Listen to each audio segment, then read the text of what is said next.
இன்னொரு வசனத்தை வாசிப்போம். 1 கொரிந்தியர் 15வது அதிகாரத்தில் 32வது வசனம்.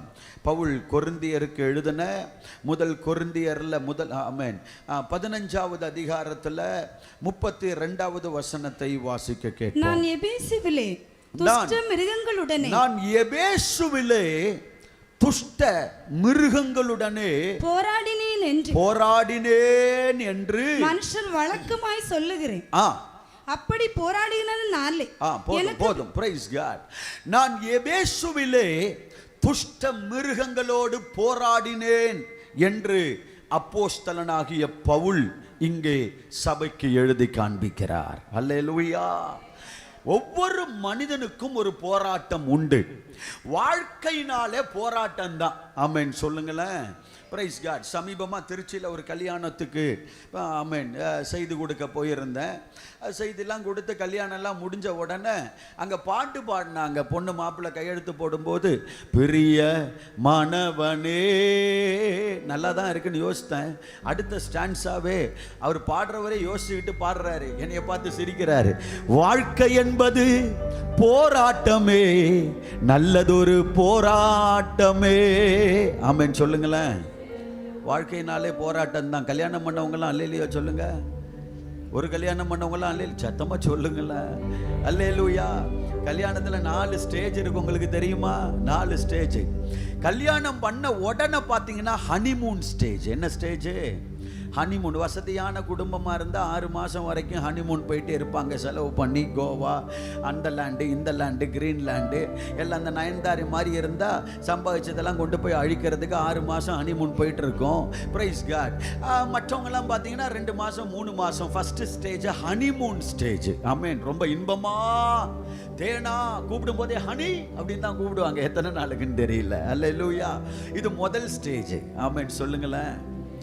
2வது ஸ்டேஜ் வார், சண்டை, அடிபுடி சண்டை. சண்டையே போடாத. உங்களை பார்த்தா நீங்களாம் சண்டை போட்டு வந்த மாதிரியே தெரியல. குடும்பத்தில் உங்கள் வாழ்க்கையில் சண்டையே போட்டதில்லை அப்படின்னு சொல்கிறவங்களாம் ஒரு அல்லேலூயாவை சொல்லிடுங்க பார்ப்போம். வராதே. ஆமென். சரி போட்டோம். இன்னும் கொஞ்சம் ஆழமாக போனால் உள்ளே இருக்கிறதெல்லாம் வெளியில் வந்துடும். அப்போ சண்டையே இல்லாத குடும்பங்கள் இல்லை. எல்லா வாழ்க்கையிலும் சண்டை இருக்க தான் செய்யும். செகண்ட் ஸ்டேஜ் அதுதான். அப்படி தானே? கொஞ்ச நேரத்தில் பார்த்தீங்கன்னா, ஏன்னா மாப்பிள்ளைக்கு உப்புமாவே பிடிக்காது. அம்மா உப்புமாவே செய்து கொடுக்க மாட்டாங்க. அப்படிதான் மாப்பிள்ளைய வளர்த்துருப்பாங்க பையனை. பொண்ணு வீட்டில் பொண்ணுக்கு பிடிச்சதே உப்புமாவாக தான் இருக்கும். இது ரெண்டும் ஒன்று சேரும்போது சண்டை வராமல் இருக்குமா? இவ ஒரு தடவை உப்புமாவை கிண்டுவா, அவன் சகிச்சு சாப்பிடுவான். கல்யாணம் பண்ண இப்போ தான் ஹனிமூன் முடிஞ்சிருக்கு, அதுக்குள்ளேயும் சண்டை போடணுமா? பரவாயில்ல, தோத்திரம் பண்ணி உப்புமாவை சாப்பிடுவோன்னு கொஞ்சம் போல சாப்பிட்டு கையை கழுவுவான். 2வது தடவையும் உப்புமா பண்ணுவா, கொஞ்சம் எரிச்சல் ஆகும். 3வது முறையும் உப்புமாவு பண்ணா, உனக்கு உப்புமாவை தவிர வேற ஒன்றுமே பண்ண தெரியாதான்னு கேட்பான். 4வது தடவை உப்புமாவு பண்ணா சட்டியை தூக்கி போட்டு உடைப்பான். அல்லேலூயா. ஆரம்பிச்சிருச்சா? இது செகண்ட் ஸ்டடி. எல்லாரும் இந்த பாதையில தான் வந்திருக்கிறோம், வரணும். ஆமென் சொல்லுங்களேன். 3வது சீஸ்ஃபயர், அண்டர்ஸ்டாண்டிங். 3வது ஸ்டேஜ் என்ன? இது இப்படிதான், இதை மாற்ற முடியாது, பரவாயில்ல, அது கூட வாழத்தான் வேணும். அல்லேலூயா. இவர் இப்படித்தான், இதுக்கு பொங்கல், இதுக்கு உப்புமா தான் பிடிக்கும், வேற வழி இல்லை. அது உப்புமாவை தான் கிண்டும். நம்ம வேணும்னா வெளியில போய் 2 இட்லி சாப்பிட்டுக்கலாம். இப்போ சீஸ்ஃபயர், ஒப்பந்தத்துக்குள்ள, அண்டர்ஸ்டாண்டிங்குள்ள வந்துருவாங்க. இப்போ மைனஸும் அண்டர்ஸ்டாண்டிங் ஆகி பிளஸ் ஆயிடும். ஆமென் சொல்லுங்க. சத்தமா சொல்லுங்களேன். பாருங்க, காலையில் எந்திரிச்ச உடனே பிரஷ் எடுத்து நம்ம பேஸ்ட்டை இப்படி வைப்போம். எப்படி வைப்போம்? பிரஷ்ல இப்படி வைப்போம். வந்திருக்கிறது இப்படி வைக்கும். அல்லேலூயா. சரி, பேஸ்ட்டை எடுத்த உடனே பிதுக்கிறது எங்க பிதுக்குவாங்க தெரியுமா? ஆமென். ஓரத்தில் கடைசியாக பிதுக்குவாங்க. வந்திருக்கிறது இதை பிடிச்சி இப்படி பிதுக்கும். ஆமென். எங்கள் வீட்டில் ஒன்று பெற்று வச்சிருக்கிறேன், 3 வயசு தான். அது மொத்தத்தையும் பிடிச்சி பிதுக்கி வெளியே எடுத்து தள்ளிடும். அல்லேலூயா. பேஸ்ட்டை 2 நாளில் காலி பண்ணிடும். ஆமென். அப்படிப்பட்ட ஒவ்வொன்றும் ஒவ்வொரு சூழ்நிலையில் வளர்ந்தது. இப்போ அண்டர்ஸ்டாண்டிங்கில் 2 பேரும் புரிந்து கொண்டு இப்போ வாழ ஆரம்பிக்கிறாங்க. அல்லேலூயா. இந்த வாழ்க்கையில 4th ஸ்டேஜ் ஒன்று இருக்கு. அது என்ன தெரியுமா? இதுதான் மெச்சூரிட்டி ஸ்டேஜ். அல்லேலூயா. பக்குவப்பட்ட வாழ்க்கை. ஆமென். எப்படிப்பட்ட வாழ்க்கை? கல்யாணம் ஆன உடனே பாருங்க, மாப்பிள்ளை இப்படி இப்படி நடந்து போவார், பொண்ணு இப்படி இப்படி நடந்து வரும். இந்த 4th ஸ்டேஜ் வந்த பிற்பாடு ரெண்டும் இப்படி இப்படி நடந்து வரும். ரெண்டும் ஒன்று போல தான் வரும், கையை பிடிச்சிக்கிட்டு. அதுக்கும் முட்டு வலி, இதுக்கும் முட்டு வலி. எங்கேருந்து படி ஏறுறது? ரெண்டும் ஒன்று போல. கல்யாணம் ஆன புதுசில் முன்னாடி போவார் கணவனார், எனக்கு தான் நடக்க தெரியும்னு வேகமாக கையை வீசி நடந்து போவார். பிள்ளைகளை கூட்டிக்கிட்டு பொண்டாட்டி பின்னால் 2 கிலோமீட்டர் தூரத்தில் வரா மாதிரி பின்னால் வந்துக்கிட்டு இருக்கோம். Praise God. ஆனால் எல்லாம் முடிஞ்ச பின்னால் கடைசி ஸ்டேஜ் என்ன? பக்குவப்பட்ட ஸ்டேஜ். ஹல்லேலூயா, சத்தமா சொல்லுங்களேன். அப்ப இந்த வாழ்க்கையில போராட்டம் தான். வாழ்க்கையினாலே போராட்டம் நிறைந்தது தான். ஆவிக்குரிய உலகத்திலும் போராட்டம் உண்டு, வெளியில இருக்கிற பௌதிக வாழ்க்கையிலும் போராட்டம் உண்டு. போராட்டங்களால் நிறைந்த ஒரு பாதையில் தான் நாம் போய் கொண்டிருக்கிறோம். அதனால தான் பவுல் சொன்னார், நல்ல போராட்டத்தை போராடினேன், ஓட்டத்தை முடித்தேன். இந்த போராட்டத்தை முடிச்சவங்களுக்கு தான் இது முதற்கொண்டு நீதியின் கிரீடம் எனக்காய் வைக்கப்பட்டிருக்கிறது. அல்லேலூயா, சொல்லுங்களேன். கிரீடம் கர்த்தர் வச்சிருக்கிறார். யாருக்கு எப்படி கிரீடம் தருவார்? இந்த போராட்டங்களை சகித்து போராட்டங்களை வென்றவர்களுக்கு நீதியின் கிரீடம். இந்த போராட்டங்களில் தங்கள் ஜீவனை கொடுத்தவர்களுக்கு ஜீவ கிரீடம். அல்லேலூயா. இந்த கிரீடம்லாம் எப்படி செய்யப்படுது? நம்முடைய சுபாவங்களால, நம்முடைய கிரியைகளினால தான் இந்த ஜீவனே இந்த கிரீடமே செய்யப்படுகிறது. யாரெல்லாம் தேவனுக்கு ஜீவனை கொடுக்கிறார்களோ, ஊழியத்தில் ஜீவனை ஊற்றுகிறார்களோ, விசுவாசத்தில் ஜீவனை ஊற்றுகிறார்களோ, அந்த ஜீவன் தான் ஜீவ கிரீடமாய் பரலோகத்திலே காட்சி அளிக்கும். அல்லேலூயா, சத்தமா சொல்லுங்களேன். அப்ப நாம் போராடுவதற்கு அழைக்கப்பட்டிருக்கிறோம். பவுல் சொல்லுகிறார், எபேசுவில் பாருங்க, சில இடங்கள்ல சில விதமான போராட்டங்கள் இருக்கும். அப்படி சொல்றார், எபேசுவில் நான் இருக்கும்போது துஷ்ட மிருகங்களோடு என்ன பண்ண? போராடினேன். நம்முடைய வாழ்க்கையிலும் சில துஷ்ட மிருகங்களோடு போராட வேண்டி இருக்கிறது. ஆனால் இந்த கன்வென்ஷன் நாட்கள்ல, இந்த 2ஆம் நாள் இரவு நேரத்தில் இந்த துஷ்ட மிருகங்களை எல்லாம் கர்த்தர் இன்றைக்கு இந்த கூட்டம் முடிவதற்குள்ளாக நம்ம கையில ஒப்பு கொடுக்க போகிறார். எத்தனை பேர் விசுவாசிக்கிறீங்க? ஒருவேளை உங்க வாழ்க்கையும் போராட்டமான ஒரு வாழ்க்கையா இருக்கலாம். மிருகங்களோடு போராடுவதை போல நீங்கள் போராடி கொண்டிருக்கலாம். ஆனால் இன்றைக்கு இந்த போராட்டத்திலே ஒரு முடிவையும் ஒரு ஜெயத்தையும் கர்த்தர் நமக்கு தரப்போகிறார். ஆமென். எபேசுவிலே போராடின அந்த துஷ்ட மிருகங்களை அங்க வைத்தே இந்த பவுல் கையில கர்த்தர் ஒப்பு கொடுத்து அழித்தது போல இன்றைக்கு இந்த துஷ்ட மிருகங்களை கர்த்தர் அழிக்க போகிறார். ஆமென், சொல்லுங்க அல்லேலூயா, பிரைஸ் காட். மார்க் 1வது அதிகாரத்தில் 13வது வசனத்தை படிக்கும் போது, மார்க் 1வது அதிகாரம் படிங்க. அவர் வனாந்தரத்திலே 40 நாள் இருந்து, இயேசுவே வனாந்தரத்தில் 40 நாள் இருந்தபோது சாத்தானினால் சோதிக்கப்பட்டார். அங்கே காட்டு மிருகங்களின் நடுவிலே சஞ்சரித்துக் கொண்டு இருந்தார். அங்க எப்படி சஞ்சரிச்சுக்கிட்டு இருந்தாரா? எடுத்தது உபவாசம். அல்லேலூயா. அவர் எதுக்கு 40 நாள் என்ன பண்ணாரா? உபவாசித்தார், தேவனோடு உறவாடினார். ஆனா சஞ்சரித்ததெல்லாம் காட்டு மிருகங்களோட. எதோட? நல்லா ஜெபம் பண்ணுவீங்க, நல்ல உபவாசம் எடுப்பீங்க, நல்ல கை தட்டி பாட்டு பாடுவீங்க, பக்கத்தில் வர்றது பார்த்தா மிருகம் வரும். ஆமென், சொல்லுங்களேன். உங்கள் வீட்டுக்குள்ளேயே சுத்துறதெல்லாம் காட்டு மிருகமாக தான் இருக்கும். ஆமாம் பாஸ்டர், கரெக்டாக இதுதான், இந்த ஒரு வார்த்தையை தான் பாஸ்டர் கரெக்டாக சொல்லியிருக்கீங்க நீங்கள். சிலர் முகம்லாம் அப்படியே சிரிக்குது. ஆமென். எல்லாம் காட்டு மிருகத்தோடு சஞ்சரிக்கிற மாதிரி தான் நம்முடைய நிலைமை. இன்னைக்கு பார்த்தா எல்லாம் சகோதர சகோதரிகளை தான் இருப்பாங்க. சில நேரங்களில் காட்டு மிருகங்களாக மாறிடுவாங்க. அல்லேலூயா. காட்டு மிருகங்களோடு சஞ்சரித்தார். அதான் பெரிய போராட்டமான வாழ்க்கை. இன்னைக்கு நம்ம வாழ்க்கையும் அப்படி இருக்கலாம். ஆனால் இந்த காட்டு மிருகங்களை கர்த்தர் கையிலே ஒப்பு கொடுக்கிற நேரம். ஆமென். 1 சாமுவேலின் புஸ்தகம் 17வது அதிகாரத்தில் 36வது வசனத்தை வாசிக்கும் போது, 1 சாமுவேலின் புஸ்தகம் 17வது அதிகாரம் படிங்க. 17வது அதிகாரத்தில் அந்த சிங்கத்தையும் அந்த கரடியையும் உம்முடைய அடியானாகிய நான் கொன்றேன். Price God. தாவீது பாருங்க, தாவீதின் வாழ்க்கையும் மிருகங்களோடு போராடின வாழ்க்கை. தாவீதை வைத்துத்தான் இன்னைக்கு சில காரியத்தை சொல்லிவிட்டு போக விரும்புகிறேன். நல்ல கவனிங்க. அவன் சொல்றான் சவுலிடத்துல, ஒரு விசை நான் சிங்கத்தை கொன்றேன், கரடியை கொன்றேன். மறுபடியும் படிங்க அந்த வசனத்தை, மறுபடியும் படிங்க. அந்த சிங்கத்தையும் அந்த கரடியையும் உம்முடைய அடியானாகிய நான் கொன்றேன். ஆமென். Price God. உம்முடைய அடியானாகிய நான் கொன்றேன். அதே போல இந்த விருத்த சேதனம் இல்லாத பெலிஸ்தியனையும் கர்த்தர் என் கையிலே ஒப்பு கொடுக்க வல்லவராக இருக்கிறார். அல்லேலூயா. Praise God. இங்க ஆரம்பிச்ச யுத்தம் அவன் வாழ்க்கையில, இங்க ஆரம்பிச்ச போராட்டம் அவன் வாழ்க்கையில, அவன் வாழ்க்கை முழுவதும் போராட்டம் தான். வேதம் அடுத்து சொல்லுகிறது, தாவீதின் குடும்பத்திற்கும் சவுலின் குடும்பத்திற்கும் நெடுநாள் யுத்தம் நடந்தது. ஆமென். தாவீதின் வாழ்க்கை போராட்டம் தான், தாவீதின் வாழ்க்கை யுத்த களம் தான். சவுலின் குடும்பத்திற்கும் தாவீதின் குடும்பத்திற்கும் கொஞ்ச நாள் யுத்தம் அல்ல. ஆமென். ஒரு நீண்ட நாள் யுத்தம், ஒரு நெடுநாள் யுத்தம்.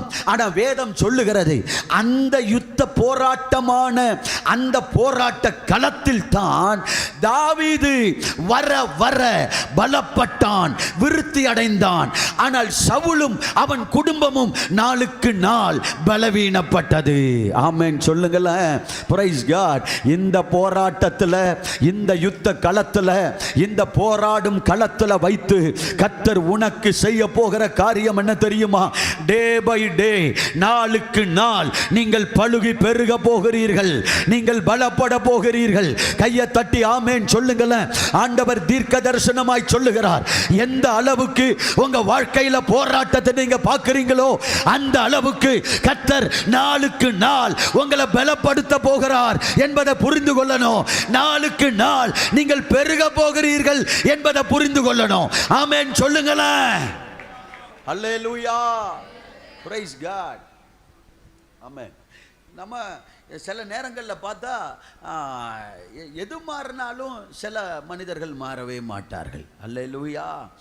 Price God.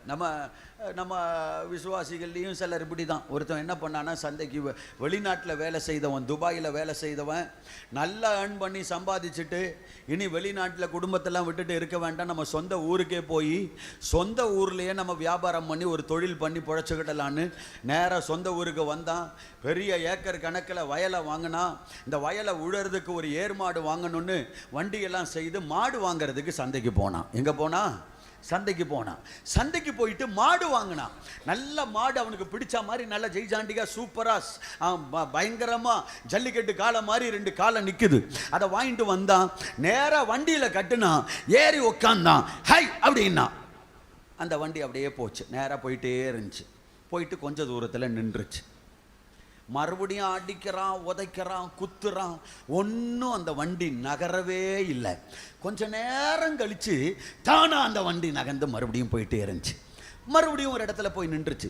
இது என்னடா, நம்ம அடித்தாலும் நகர மாட்டேனுது, உதைச்சாலும் நகர மாட்டேனுது, தானா நிற்குது, ஒரு மூடு வந்தால் தானா போகுது, இது என்ன பிரச்சனை, என்ன காரியம் அப்படின்னு கொஞ்சம் டெஸ்ட் பண்ணி பார்த்தானா.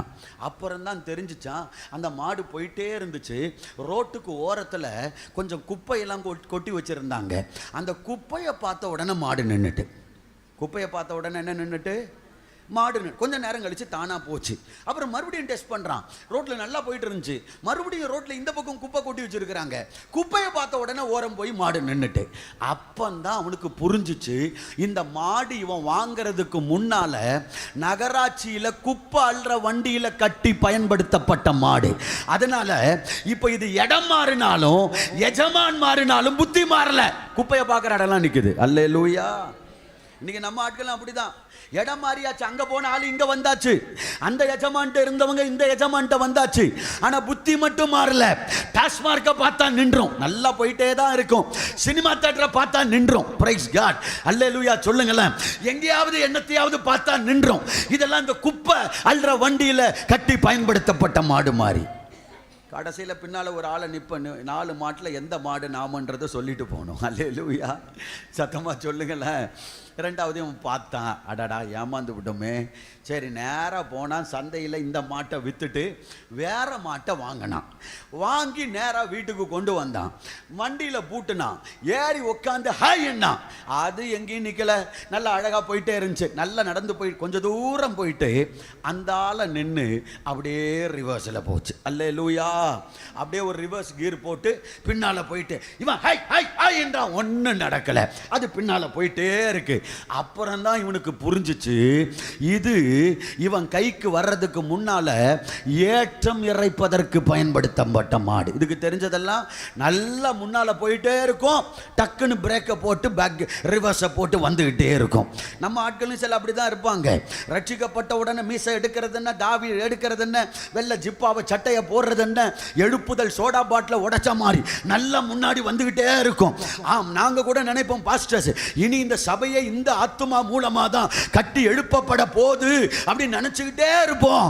இடம் கொஞ்ச நாள்ல எதிர்பார்க்காத நேரத்தில் வந்த ஆத்துமா 2 பிள்ளரையும் சேர்த்து புடிங்கிட்டு போயிட்டு இருக்கோம். அல்லேலூயா. ஏன் பிரதர் வரல? அது கொஞ்சம் பிஸி பாஸ்டர். ஏன் பிரதர் இப்போ முதல்ல மாதிரி உற்சாகமாக இல்லை? அது பாஸ்டர், அது நான் என்னவோ நினச்சேன், இங்கே என்னவோ இருக்குது பாஸ்டர். Price God. இதெல்லாம் அப்படியே அப்படியே அடிக்கடி பின்மாற்றம், அடிக்கடி அப்படியே பின்னால் போகிறது, ஆண்டவரை மறுதளிக்கிறது, இப்படி இது இந்த மாதிரியான மாடு. Praise God. இதுக்கு வேலையே முன்னால் போகும் பின்னால் வரும், முன்னால் போகும் பின்னால் வரும். ஜான் ஏறுனா முழம் வழுக்கும். Praise God. அவன் என்ன பண்ணா, ஏமாந்து போட்டோமேன்னு மறுபடியும் அந்த மாட்டை கொண்டு போய் இனி நம்ம நல்லா கேட்டு விசாரித்து தான் வாங்கிட்டு வரணும்னு அந்த மாட்டை விற்றான். அடுத்த 2 மாடு அவனுக்கு பிடிச்சிருந்துச்சு. அந்த மாட்டை பார்த்து சுற்றி சுற்றி வந்தான். அந்த மாட்டையே வாங்கிறதுக்கு சுற்றி சுற்றி வந்துக்கிட்டு இருந்தான். அந்த மாட்டு ஓனர் ரொம்ப நேரமாக இவனை பார்த்து அவருக்கே எரிச்சல், ஏல என்னத்தை என் மாட்டை சுற்றி சுற்றி பார்க்குற, என்ன வேணும் உனக்கு? ஐயா மாடு தான் வேணும். மாடு வேணும்னா வாங்கிட்டு போக வேண்டியதானே, மாட்டை சுற்றி சுற்றி என்ன பொண்ணை பார்க்குற மாதிரி பார்த்துக்கிட்டு இருக்கிறியே? இல்லை ஐயா, நான் ஏற்கனவே வாழ்க்கையில் அடிபட்டு ஏமாந்துவேன். என்ன ஏமாந்த? ஒரு முறை மாடு வாங்கினேன், நின்று போச்சு. இன்னொரு மாடு வாங்கினேன், போன வேகத்தில் பின்னால் வந்துச்சு. இப்போ உனக்கு என்ன பிரச்சனை? நிற்காமல் போகிற மாடு வேணும் ஐயா. மாடு நிற்கக்கூடாது. என் மாட்டை நம்பி வாங்கிட்டு போ, நிற்கவே நிற்காதுன்னாரு. வாங்கிட்டு போயிட்டான். வண்டியில் பூட்டுனான், ஏறி உக்காந்தான், ஹாய்னா மாடு நிற்கவே இல்லை, போயிட்டே இருந்துச்சு. கட கட கட கட கட கட கட கடா கட கட கட கட கட கட கட கடா அப்படின்னு எப்படி போயிட்டு இருக்கு?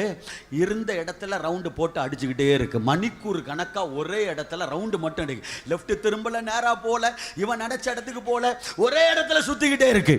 அப்புறம் தான் தெரியுது இதுக்கு முன்னால இது செக்குல பயன்படுத்தப்பட்ட மாடு. என்ன மாடு? சத்தமா சொல்லுங்க. இங்கேயும் அப்படி சிலர்லாம் இருக்கும். நான் முடிச்ச முயலுக்கு 3 கால், சிலுவைக்கெல்லாம் ஞானஸ்தானம் எடுத்தானா? நான் எதற்காக ஞானஸ்தானம் எடுக்க வேண்டும்? சபைக்கு வந்தாதான் ஆண்டவரை ஆராதிக்க முடியுமா? ஆன்லைனில் யூடியூப்லேயே அந்த மெசேஜை பார்த்து பண்ணேன். சபைக்கு வரணும்னு என்ன இருக்கு? ஆமாம், இயேசுவை ஏற்றுக்கொண்டாதான். இப்படி சுற்றிக்கிட்டே இருக்கும். இதெல்லாம் குண்டு சட்டிக்குள்ள குதிரை சுத்துற மாதிரி தான். Praise God. நான் பிடிச்ச முயலுக்கு 3 கால்ன்ற மாதிரி அந்த பாரம்பரியத்தை விட்டு வெளியில் வரமாட்டாங்க, அந்த பழைய காரியத்தை விட்டு வெளியில் வரமாட்டாங்க, அதுக்குள்ளேயே வட்டடிச்சுக்கிட்டு இருப்பாங்க. இப்படி சிலதெல்லாம் இருக்கும். 4வது இவன் என்ன பண்ணா, ரொம்ப ஃபீல் பண்ணி, இவனும் என்னை ஏமாத்திட்டானே, இனி வண்டியை கொண்டு போய் வண்டியை கட்டி அங்கேயே ஓட்டி பார்த்து தான் வாங்கிட்டு வரணும்னு வண்டியவே சந்தைக்கு கொண்டு போயிட்டான். இந்த மாட்டை வித்துட்டான். இந்த மாட்டை என்ன பண்ணா, வித்தாச்சு. அடுத்த 2 மாடு நல்லா இருக்கு. இப்போ அவன்கிட்ட கேட்குறான், ஐயா நான் வாழ்க்கையில் இப்படிலாம் ஏமாந்துருக்கிறேன், என்ன செய்யணும் நான்? ஒன்றும் இல்லை, இந்த மாடு நிற்காம போ. ஆமாம் நிற்க. வட்டம் அடிக்குமா? அடிக்காது. நின்று போகுமா? நிற்காது. எங்கேயாவது முன்னாடி போயிட்டு பின்னால் வருமா? வாய்ப்பே இல்லை. என் மாடு அப்படிப்பட்ட மாடு. அப்போ நிற்காம போகல. ஆமா, ஓட்டி பார்த்து தான் பைசா கொடுப்போம். ஓகேவா? சரி, ஓட்டி பார்த்துக்கோ. நேரம் மாட்டை கொண்டு போய் வண்டியில் பூட்டுனா, ஏறி உக்காந்தான், ஹாயின்னா அது எடுத்து விட்டுச்சு ஓட்டம். பெல் இல்லாம, பிரேக் இல்லாம, 4 கால் பாய்ச்சல்ல பாஞ்சு போய் ஒரு பள்ளத்தில் கமந்து வண்டி உடஞ்சி, மாட்டுக்கும் காலெல்லாம் உடஞ்சி. அதுக்கப்புறம் தான் இவனுக்கு தெரியுது இது ரேஸுக்கு பயன்படுத்தப்பட்ட மாடு. ஏருக்கு உதவுமா? அல்லேலூயா. சத்தமா சொல்லுங்களா அல்லேலூயா. ஆமென். எடுத்தா ஓட்டம் தான். Praise God. எதுக்கும் நிற்காது, பெல்லும் இருக்காது, பிரேக்கும் இருக்காது. ஆண்டவரே வந்து சொன்னாலும் கேட்க மாட்டாங்க, இவங்க நினைக்கிறத தான் செய்வாங்க. இது ரேசு மாடு மாதிரி. ஆமென். சொல்லுங்களா அல்லேலூயா. இன்றைக்கு மனிதனுடைய வாழ்க்கை இப்படிப்பட்ட நிலைமையில தான், மிருகங்களை போல, இந்த மாடு போல தான் சிலருடைய வாழ்க்கை எல்லாம் காணப்பட்டு கொண்டிருக்கிறது.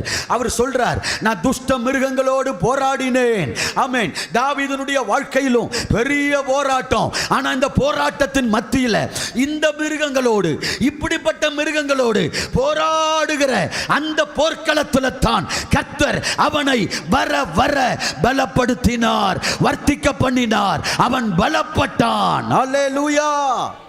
Price God.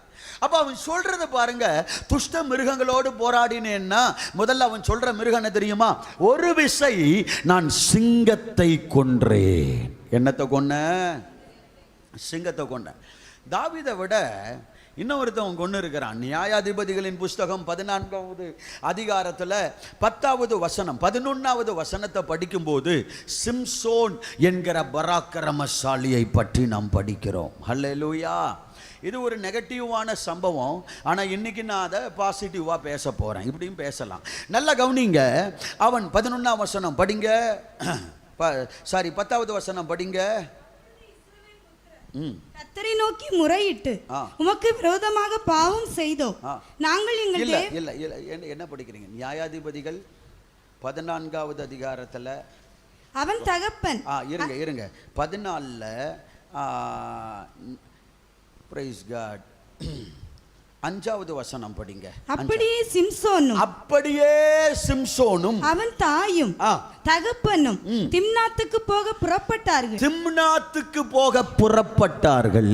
அவர்கள் திம்னாத்தூர் திராட்சை தோட்டங்கள் மட்டும் வந்தபோது, இருக்கிற திராட்சை தோட்டம் மட்டும் வந்தபோது, இதோ கெர்ச்சிக்கிற பாலசிங்கம் ஒன்று, ஒரு பெரிய பாலசிங்கம் ஒன்று அவனுக்கு எதிர்படுகிறது. அல்லேலூயா. ஒரு திராட்சை தோட்டத்திற்கு பக்கமாய் வருகிறான். திராட்சை தோட்டம் என்பது சபைக்கு அடையாளம். திராட்சை தோட்டம் என்பது தெய்வ சமூகத்திற்கு அடையாளம். ஆமென். ஒரு தேவனுடைய பிள்ளை தெய்வ சமூகத்தில் விழுந்து கிடக்கும் போது, தேவனோடு நெருங்கும் போது, ஜெபிக்கும் போது, தேவனுக்காக வாழும் போது, அந்த வழியிலே சில சிங்கங்களை, சில துஷ்ட மிருகங்களை சந்திக்க வேண்டி இருக்கும். அல்லேலூயா. நான் நல்லா ஜெபிக்கிறேன். என் வாழ்க்கையில் என் போராட்டம், நான் ஜெபிக்க ஆரம்பித்தாலே போராட்டம் பிரச்சனையாக இருக்குது. ஆமென். ஜெபிக்க ஆரம்பித்தா இதெல்லாம் வரதான் செய்யும். சிங்கம் வரும், கரடி வரும், எல்லா துஷ்ட மிருகமும் வரும். ஆமென். அந்த திம்னாத்தின் திராட்சை தோட்டம் என் வீடு, ஜெப வீடு, எல்லா மனமகிழ்ச்சியின் வீடு, எல்லா ஜனத்திற்கும் ஜெப வீடு, இப்படிலாம் எழுதப்பட்டிருக்கிறது போல அந்த திம்னாத்தின் திராட்சை தோட்டம் ஜெப வீட்டுக்கு அடையாளம், மனமகிழ்ச்சிக்கு அடையாளம், தெய்வ சமூகத்திலே சந்தோஷப்படுவதற்கு அடையாளம். நாம் இப்படியெல்லாம் செய்யும் போது ஆமென், போராட்டங்கள் வரும். நம்ம என்ன பண்றோம்? இந்த போராட்டத்தை பார்த்த உடனே தெய்வ சமூகத்தில் விழுந்து கிடக்கிறதை நிறுத்துகிறோம். தேவனோடு வாழ்வதை, அந்த அனுபவத்துக்கு கொஞ்சம் பிரேக்க போடுறோம். அல்லேலூயா. சொல்லுங்களேன். நம்மளை ஆண்டவர் உருவாக்கி வச்சிருக்கிறதே ஆண்டவர் அவரோடு உறவாட வைப்பதற்காகத்தான். ஏற்கனவே பாடின பாட்டும் என்னுடைய பாட்டு தான். கர்த்தர் எனக்கு தந்த பாட்டு யூடியூப்ல இருக்கு. இதுவும் ஆண்டவர் சமீபமாக அந்த 2021 கொரோனாவில் ரொம்ப சீரியஸாக இருந்தேன், பிழைக்க மாட்டேன்னு சொன்னாங்க. 10 நாள் ஆக்சிஜனில் தான் இருந்தேன். அவனை ஜீவன் கொடுத்ததுக்கு அப்புறம் தேவன் தந்த ஒரு பாடல், ஆண்டவரை பார்த்து பாடினேன். எனக்கு உயிர் கொடுத்ததே உம்மோடு உறவாடுவதற்காகத்தான். ஹல்லேலூயா. உயிர் கொடுத்து மீட்டீரே, உறவாட செய்தீரே. சொல்லுங்க பாப்போம். உயிர் கொடுத்து மீட்டீரே, உறவாட செய்தீரே. உயிர் கொடுத்தது அவர், நமக்கு உயிரை கொடுத்ததும் அவரோடு உறவாட வைப்பதற்காகத்தான். நமக்கு உயிரை கொடுத்ததும் அவர் கூட உறவாட வைப்பதற்காகத்தான். நேரம் இல்ல. Praise God. இப்போ சிங்கத்தை சந்திக்கிறான். அல்லேலூயா. இவனை குறித்து இவன் பெற்றோருக்கு சில தீர்க்க தரிசனங்கள் உண்டு. ஆனா சிம்சோனுக்கு அவனை பத்தி யாருன்னு தெரியல. இந்த துஷ்ட மிருகத்தோடு ஏன் ஆண்டவர் போராட வைக்கிறார் தெரியுமா? நல்லா கவனிச்சுக்கிடணும். சில நேரங்களில் நீங்க போராட்டத்தின் வழியா வழியா போகும்போது ஏன் இந்த போராட்டம் கேள்வி கேட்க கூடாது. இந்த போராட்டம் வருவதற்கு காரணமே உனக்குள்ள இருக்கிற மைனஸையும் பிளஸையும் உனக்கு தெரிய வைப்பதற்காகத்தான். இவன் பராக்கிரமசாலி, பலசாலி, இவன் பலசாலியாயிருப்பான் என்று இவன் மேல் ஒரு தீர்க்க தரிசனம் உண்டு. ஆனா இதுவரைக்கும் இந்த சிங்கத்தை பார்க்கிற வரைக்கும் அவனுடைய பலன் என்ன என்பது அவனுக்கு தெரியாது. இதற்கு முன்னே அவன் பலப்பட்டவன் அல்ல, இவன் சாதாரணமானவன் தான்.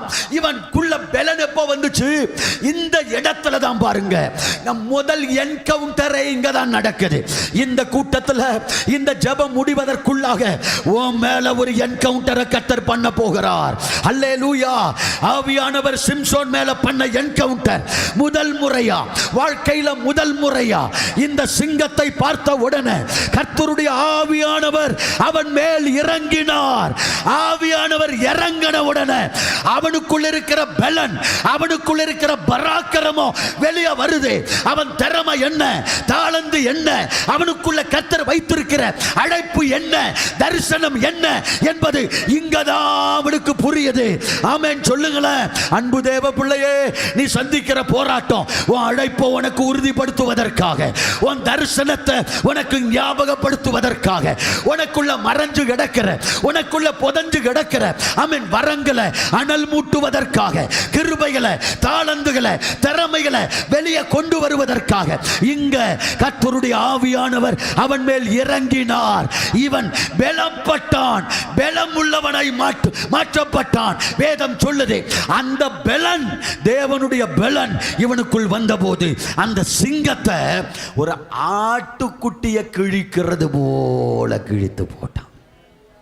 அல்லேலூயா. சத்தமா சொல்லுங்களா அல்லேலூயா. எவனை விழுங்கலாமோ என்று கர்ஜிக்கிற சிங்கம் போல இந்த கடைசி நாட்கள்ல சத்துரு வகை தேடி சுற்றி திரிகிறான்.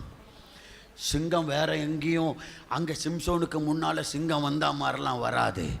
இன்னைக்கு நிறைய பேருடைய பக்கத்திலேயே சிங்கம் இருக்கு. எது தெரியுமா சிங்கம்? இதுதான் சிங்கம். பெரிய சிங்கம் இதுதான், விழுங்கிறதுக்கு இருக்கிற சிங்கம். தடவி தடவி தடவி தடவி பார்க்குறான் பயல்வெல்லாம். என்னத்தை தடவுறாங்கன்னு தெரியல. ரேஷன் கடை பக்கம்லாம் அனுப்பிடாதீங்க, அங்கே போய் தம்பு வைக்க சொல்கிறாங்க. ஒர்க் ஆக மாட்டேன்னு தான் பசங்க போனான். என்னடான்னு அவனே மண்டே இப்போ மறுபடியும் வைக்க சொல்கிறான். ஒர்க் ஆகலை. ஏன்னா இங்கே தேய்ச்சி தேய்ச்சி தேய்ச்சி கட்டவரல் ரேகையை பயல்களுக்கு அழிஞ்சு போயிருக்கான். அல்லேலூயா. ரேகையெல்லாம் தேஞ்சு போயிருக்கான். இங்கே நீங்கள் யாரும் அப்படி இல்லைல்ல, உங்களை பார்த்தா அப்படி ஒன்றும் தெரியல. நீங்கள்லாம் செல்ஃபோனே பயன்படுத்தாத ஆட்கள் மாதிரி தான் இருக்கிறீங்க உங்கள் முகத்தை பார்த்தா. அல்லேலூயா. ஒரு பையன் வாழ்க்கையில் எப்படி மனிதனை விழுங்கக்கூடிய பயங்கரமான சிங்கங்கள், கொடிய காட்டு மிருகங்கள், இந்த துஷ்ட மிருகம் எதுக்கு அப்படின்னா, பசங்களே 10வது 12வது படிக்கிற பசங்க போதையை உள்ளே கொண்டு வராங்க, போதை சாக்லேட்டை கொண்டு வராங்க. ஆமென். இன்னைக்கு கஞ்சாவை கொண்டு வராங்க. வித்தியாசமாக நம்ம கேள்விப்படாத போதையெல்லாம் இன்னைக்கு யூஸ் பண்ணுறாங்க. ஆமென். பெயின் கில்லர் டேப்லெட் எல்லாம் தண்ணியில கரைச்சு அதை கொன்று போட்டான். பாருங்க 6வது வசனத்தை படிங்க. அப்பொழுது கர்த்தருடைய ஆவி அவன் மேல் பலமாய் இறங்கினபடியினால் அவன் தன் கையில் ஒண்ணுமே இல்லாமல் இருந்தாலும் ஒரு ஆட்டுக்குட்டியை ஆவியானவருடைய பலத்தினால் இந்த சிங்கத்தை ஒரு ஆட்டுக்குட்டியை கிழிப்பது போல கிழித்து போட்டான். நான் கேட்கிறேன், ஆட்டுக்குட்டியை யாரு கிழிப்பாங்க? ஆட்டுக்குட்டியை கிழிக்கக்கூடிய ஆட்கள் இருக்கீங்களா? நீங்கள் நம்ம கிழிப்போமா ஆட்டுக்குட்டியை? ஆட்டுக்குட்டியை கிழிக்கிற மாதிரி கிழிச்சானா சரி, சிங்கத்தை விடுங்க. ஆட்டுக்குட்டியை கிழிப்போம், வாயை பிடிச்சி அப்படியே 2 கிழிச்சிருவோன்றவங்களாம் ஒரு யாராவது இருக்கீங்களா? அப்படி பராக்கிரமசாலிகள் யாராவது பின்னால்? பிரதர், ஆட்டுக்குட்டியை கிழிப்போமா? ஆட்டுக்குட்டியை கிழிக்கிற மாதிரி கிழிப்பன்னு சொல்லியிருந்தாலும் நம்மால் இப்போ ஆட்டுக்குட்டியை கூட கிழிக்க முடியாது. ஆட்டுக்குட்டியை கூட வாயை பிடிச்சி என்ன பண்ண முடியாது? தோலையை உரிக்க முடியாது. அவ்வளோ இதாக இருக்கும். அது தொழில் பழகினவங்களுக்கு தான் அது தெரியும். இல்லைன்னா போட்டு ஒரு நாள் முழுக்க தோலை உரிச்சுக்கிட்டு இருக்க வேண்டியது தான். பாருங்க. ஆனா ஆட்டுக்குட்டி கிழிக்கிற மாதிரி கிழிச்சு போட்டானா அப்படின்னா என்ன அர்த்தம்? அவன் இல்லை, ஆட்டுக்குட்டிய ஒரு மனிதனால கூட கிழிக்க முடியாது. ஆனா தேவனுடைய ஆவியானவர் வந்த போது சாதுவான ஒரு ஆட்டுக்குட்டிய வாயை பிடிச்சு கிழிக்கிற மாதிரி சிங்கத்தின் வாயை கிழித்தான். அப்படி கிழித்த போது என்ன நடந்துச்சு? அடுத்தபடி 8ஆம் வசனம். சில நாளைக்கு பின்பு அவன் அவளை விவாகம் பண்ண திரும்பி வந்து சிங்கத்தின் உடலை பார்க்கிறதற்கு வழி விலகி சிங்கத்தின் உடலை பார்ப்பதற்கு விலகி போனான். இதோ சிங்கத்தின் எந்த சிங்கத்தை அவன் கிழிச்சானோ, எந்த சிங்கத்தை அவன் கொன்று போட்டானோ, அதே சிங்கத்தின் உடலுக்குள்ள இப்போ தேனீக்கள் கூடு கட்டி இருந்ததை அவன் பார்த்தான். தேனி கூட்டமும் தேனும் இருந்தது. அவன் அதை தன் கைகளில் எடுத்து அந்த தேனை சாப்பிட்டு கொண்டே போனான். அல்லேலூயா. சத்தமா சொல்லுங்க. என்ன சத்தமா சொல்லுங்க? நல்லா கவனிங்க. இந்த சிங்கத்தை கிழிச்சு கொண்டு போட்டான் பாத்தீங்களா? இவன் கொன்னதுனால தான் அந்த சிங்கத்தின் எலும்பில் இருந்து ஒரு தேன் அடை அவனுக்கு கிடைத்தது. அல்லேலூயா. பட்சிக்கிறவனிடத்தில் இருந்து என்ன கிடைச்சிச்சு? பட்சணம் கிடைத்தது. ஆமென் சொல்லுங்களேன். ஆமென். பட்சணம் கிடைத்தது. பலவானிடத்தில் இருந்து மதுரம் கிடைத்தது. அதனால தான் ஞானி சொல்லுகிறான், அதனால தான் இயேசுவும் சொன்னார், பலவானை முந்தி கட்டினால் ஒழிய கொள்ளையிட முடியாது. அப்போ இந்த பலவானிடத்திலிருந்து மதுரம், பட்சிக்கிறவனிடத்திலிருந்து பட்சணம். Price God. அன்பு தேவ பிள்ளையே, உன் வாழ்க்கையில இருக்கிற, உன்னை எதிர்க்கிற, உன்னோடு போராடுகிற உலகம் என்கிற சிங்கத்தை, இச்சை என்கிற சிங்கத்தை, பாவம் என்கிற சிங்கத்தை நீ கிழிக்காத வரை உன் வாழ்க்கை மதுரமாய் மாறாது, உன் வாழ்க்கை தேனாய் மாறாது, உன் வாழ்க்கை இனிமையாய் மாறாது. ஆமென். இந்த போராட்டமே அதுக்காகத்தான். இந்த போராட்டம் துஷ்ட மிருகங்களோடு கர்த்தர் உங்களை போராட வைத்திருப்பதற்கு காரணமே நம்மை கொண்டு இந்த துஷ்ட மிருகத்தை கிழித்து அதுக்கப்புறம் அதுக்குள்ள இருக்கிற மதுரத்தை அனுபவிக்க வைப்பதற்காகத்தான். ஆமென் சொல்லுங்களேன். ஆமென். இந்த சிங்கத்தை கிழிச்சதுனால தான் தேன் கிடைச்சிச்சு. ஒரு காரியம் புரிஞ்சுக்கிடுங்க.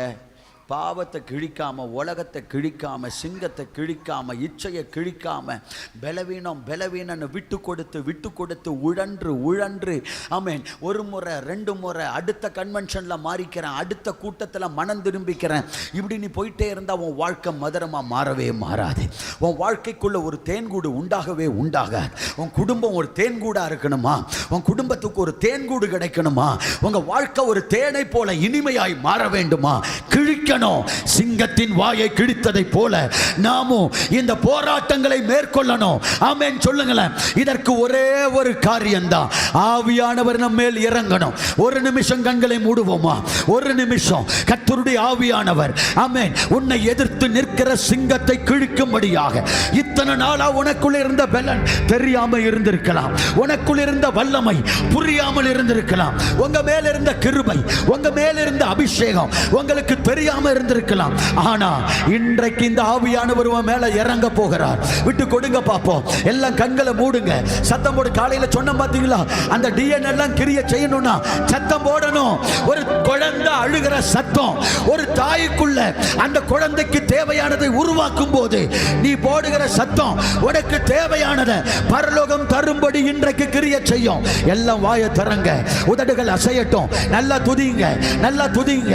நான் சந்திக்கிற போராட்டத்தில் என்னை எதிர்க்கிற இந்த சிங்கங்களை, இந்த உலகத்தின் ஆவிய, இந்த இச்சையின் ஆவிய, இந்த பொல்லாத வல்லமைய, ஆண்டவரே இந்த பாவத்தின் வல்லமைய, வாலிப தங்கச்சி தம்பி, சில பாவத்தின் வல்லமை உன்னை எழும்ப விடாம, அந்த திம்னாத்தின் திராட்சை தோட்டத்தை அனுபவிக்க முடியாம, அந்த திராட்சை குலைகளை, அந்த மகிழ்ச்சியை, தெய்வ சமூகத்தை, தேவ மகிமையை அனுபவிக்க முடியாம உன்னை அப்படியே கட்டி வைத்திருக்கல, உன்னை அடிமைப்படுத்தி வைத்திருக்கல. இன்னைக்கு அந்த பாவத்தின் வல்லமைய உன் கையில கர்த்தர் ஒப்பு கொடுக்க போகிறார். துஷ்ட மிருகத்தோடு போராடினே. ஆமென்.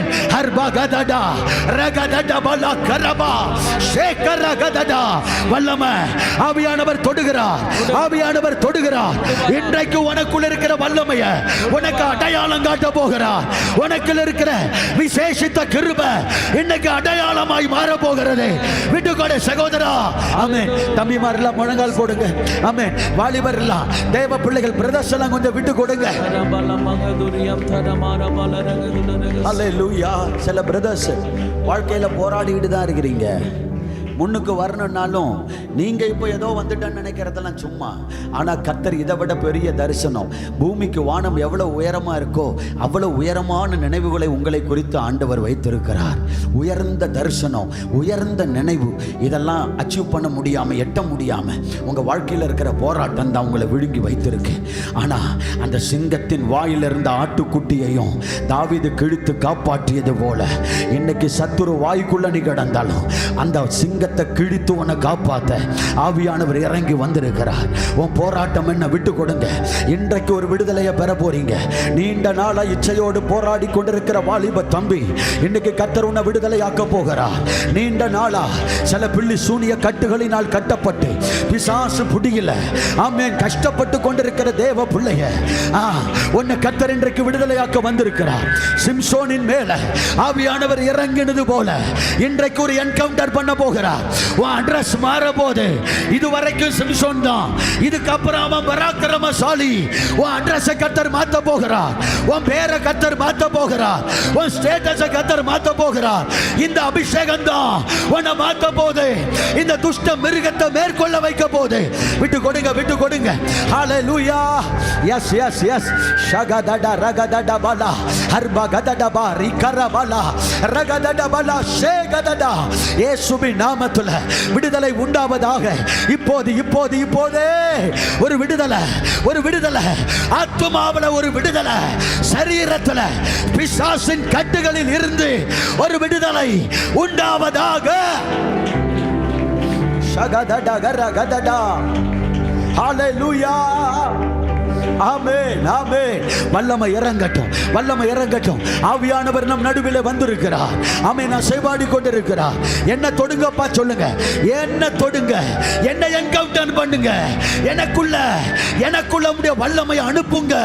ஆமென். என் நாடி நரம்புகள் உயிர்ப்பிக்கப்படும்படியாக எனக்குள்ள ஆமென் ஒரு வல்லமையை நான் அனுபவிக்கும்படியாக ஒரு கரண்ட் பிடிக்கிறது போல இன்னைக்கு இந்த வல்லமை உன்னை பிடிக்க வந்திருக்கு. நீ வேண்டான்னு விட்டு போக நினைச்சாலும் உன் மேல இருக்கிற அழைப்பு உன்னை கர்த்தர் விட விரும்பவில்லை. ஆமென். இமைப்பொழுது கைவிட்ட தெய்வம் உன்னை தேடி வந்திருக்கிறார். எப்படி கைவிடுவேன், எப்படி வெறுப்பேன், உன்னை தேடி வந்திருக்கிறார். ஹalleluya.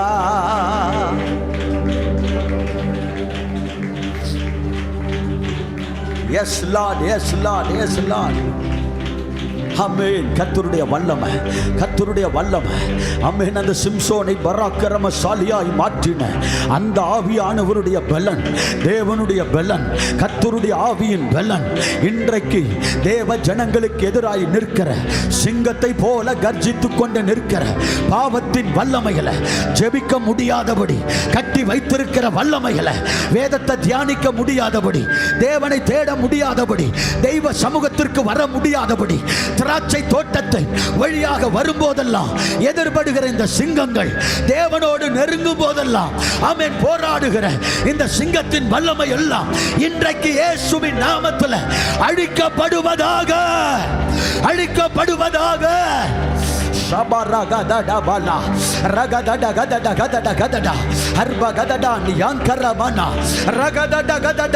இயேசுவின் நாமத்தில் விடுதலை அனுபவிக்கட்டும், அனுபவிக்கட்டும்.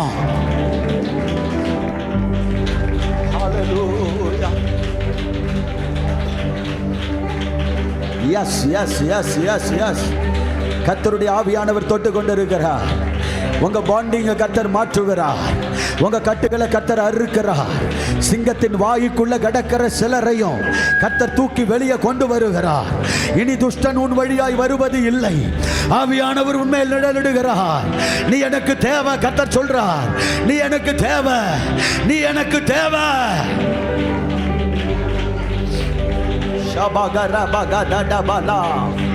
Yes Lord, yes.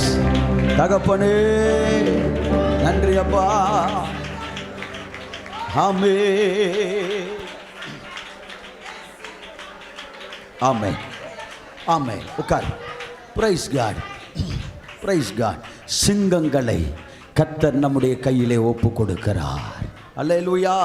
இரண்டாவது 2 ராஜாக்களின் புஸ்தகம் 2ஆம் அதிகாரத்தில் 24வது வசனத்தை படிக்கும் போது 2:24 தாவீது சொல்றான், ஒரு விசை சிங்கத்தை கொன்றேன், ஒரு விசை எதை கொன்ன? கரடிய கொன்ன. இந்த கரடினா என்ன? படிங்க 2:24 படிங்க.